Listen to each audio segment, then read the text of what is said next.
আমরা দেখেছি যে ৫ আগস্টের পরেই বিশেষ করে ভারতের বিষয়ে আপনাদের বেশ আপত্তি রয়েছে, বিশেষ করে বাংলাদেশের রাজনীতিতে ভারতের হস্তক্ষেপ সেটি নিয়ে আপনারা সমালোচনা করছেন বা ভারত বিরোধী অবস্থানে আপনারা আন্দোলনেও করেছেন।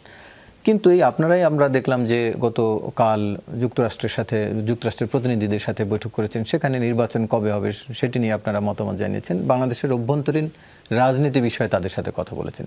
সেটি কি এমন কিনা যে বিষয় যে অন্যের প্রিয় বলে সে বাদ, আপনাদের প্রিয় হলে সে ইন, সেরকম? দেখেন, বিষয়টি ওইরকম না। আমরা যেটা করেছি সেটা হচ্ছে আপনার প্রথম বিষয়টি হচ্ছে বিভিন্ন রাষ্ট্রদূতদের সাথে সাক্ষাৎ করা মানে এই নয় যে ওই রাষ্ট্রটি আমার বন্ধু বা আমি দেশের ব্যাপারে ওদের সাথে ইন্টারফেয়ার করছি। আমরা ব্যাপারটি হচ্ছে কথা প্রসঙ্গে ওখানে এসেছে যে বাংলাদেশে যে ২০২৪ সালে যে গণহত্যাটি, যে একটা জেনোসাইড হয়েছে, এই গণহত্যার বিচার এবং হচ্ছে যে সংস্কার এবং হচ্ছে একটি স্বচ্ছ নির্বাচন ব্যবস্থার মধ্যে দিয়ে যাতে বাংলাদেশ যেতে পারে সেই লক্ষ্যের জাতীয় নাগরিক পার্টি কাজ করছে।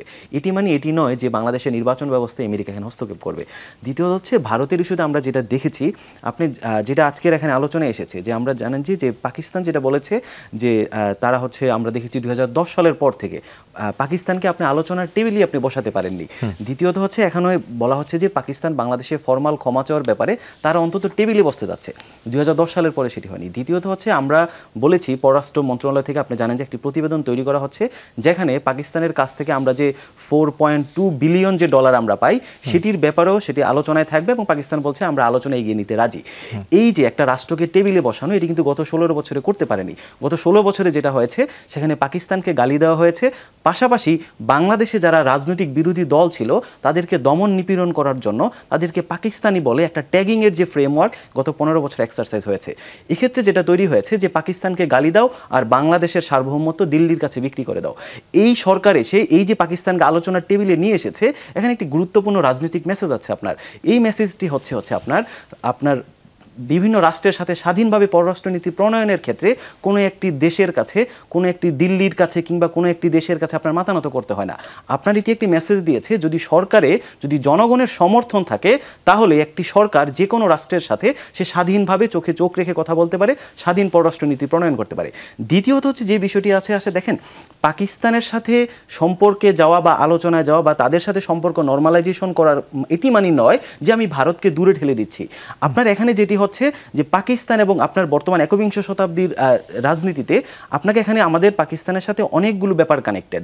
এক্ষেত্রে আপনি যদি দেখেন, এখানে বাণিজ্যিক দিক থেকেও যদি দেখেন, আপনার আফগানিস্তান এবং ইরান এবং হচ্ছে মধ্য এশিয়ার যে ল্যান্ডলক যে কান্ট্রিগুলো রয়েছে এবং মধ্যপ্রাচ্যের দেশের সাথে আপনি যদি বাণিজ্য করতে যান, সেখানে পাকিস্তান হচ্ছে একটি গেটওয়ে হিসেবে কাজ করে।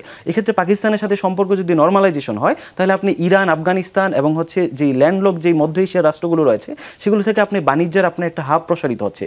দ্বিতীয়ত হচ্ছে আপনি এই যে পাকিস্তান দক্ষিণ এশিয়ার একটি রাষ্ট্র হিসেবে এখানে যে সার্ককে যে রিভাইভ করার ক্ষেত্রে আপনাকে ভারত যেমন প্রয়োজন তেমনই পাকিস্তানকেও প্রয়োজন।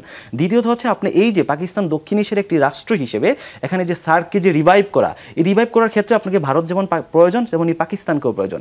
দ্বিতীয়ত হচ্ছে আমরা বলছি যে এই যে ইন্টারিম যে গভর্নমেন্ট আছে, এই গভর্নমেন্টের উদ্দেশ্য কিন্তু ইকোনমিক, আপনার ইকোনমিক স্বার্থ যেখানে আছে গভর্নমেন্ট কিন্তু সেখানেই যাচ্ছে। এক্ষেত্রে পাকিস্তানের সাথে সম্পর্ক নর্মালাইজেশন করা মানে এটি নয় যে সে ভারতকে অগ্রাহ্য দিচ্ছে অথবা সে পাকিস্তান প্রীতি দেখাচ্ছে। এই সরকার যেটি করছে সেটি হচ্ছে ভারত হোক পাকিস্তান হোক যে কোনো রাষ্ট্রের সাথে তারা জনগণের সমর্থনের প্রেক্ষিতে, জনগণ যে স্বাধীন পররাষ্ট্রনীতির কথা বলছে, জনগণ যে পররাষ্ট্রনীতি প্রণয়নের ক্ষেত্রে যে প্রো বাংলাদেশের কথা বলছে, এই সরকার সেদিকে প্রতিফলন করার চেষ্টা করছে বলে আমি মনে করছি।